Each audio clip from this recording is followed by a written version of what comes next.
Hi there, thanks for tuning into this video. My name is Jonathan Moore-Crispin and I am the pastor of Cedars Church Stowmarket.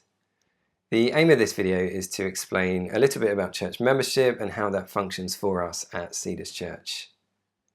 Now, you may have seen us on a Sunday morning service welcoming new members at the front, or you may have heard us speak about members' meetings, and you may have wondered, what does it mean to be a member of Cedars Church, or what happens in those members' meetings? I think the idea of a membership can be a bit confusing, especially if you're new to church or you've come from a different church tradition. So hopefully this video will clear up some of those things and answer some of the questions that you might have. Now, before I dive into the specific topic of membership, let me briefly share a bit about Cedars Church's history, our mission, our values, our structure and affiliation.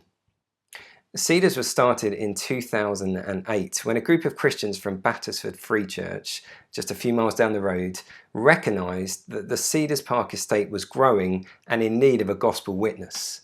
In other words, a Bible teaching church with a heart for reaching this community. God graciously blessed the church and it grew, it quickly became independent.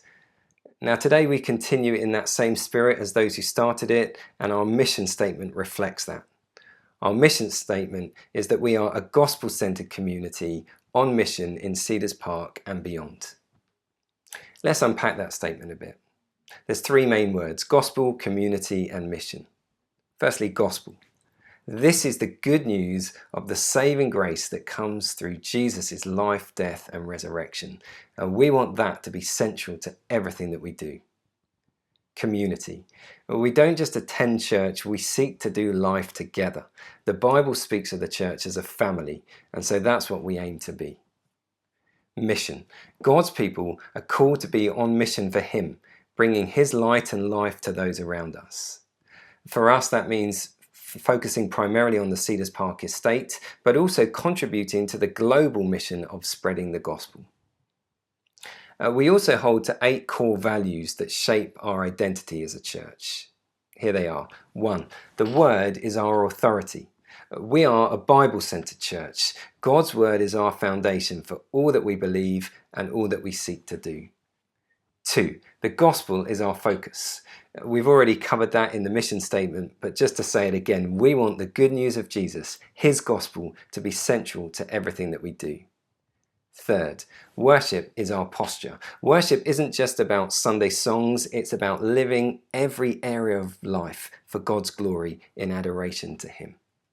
4, Christ-likeness is our pursuit. We seek to become more like Jesus. We want to display the fruit of the Spirit, and so we want to help one another grow to be more like Christ. Number 5, prayer is our bedrock. Prayer is foundational. We want it to undergird everything that we do as a church.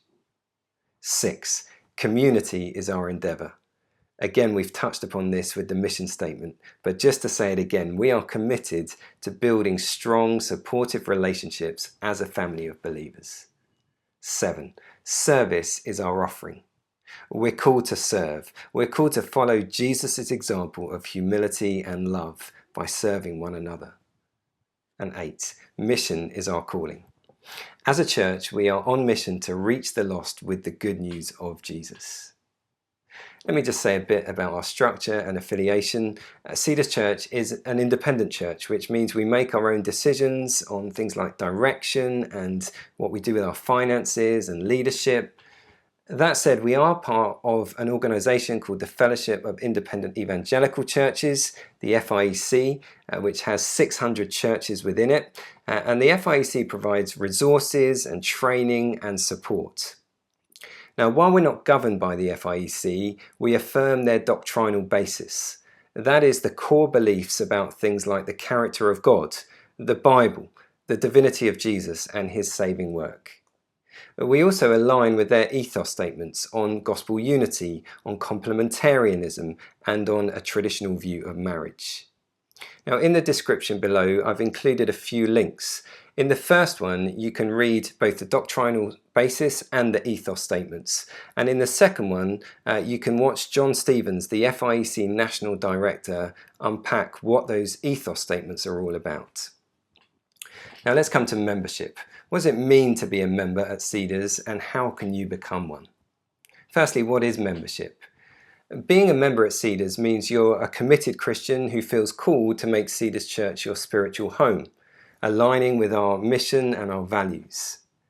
Membership really involves making a covenant, a commitment to support the church and its mission to fulfill God's purposes.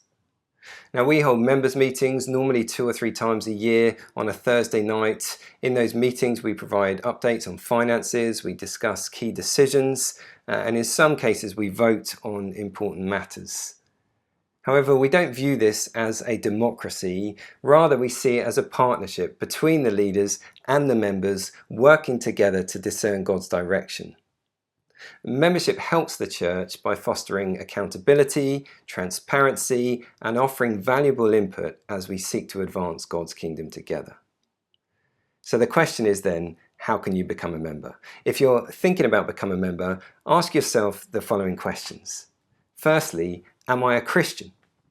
A church membership is for believers. If you're not yet a Christian, we love having you at Cedars, but membership is for those who've made that commitment to following Christ. If you haven't yet made that step, I'd love to talk with you about what that means.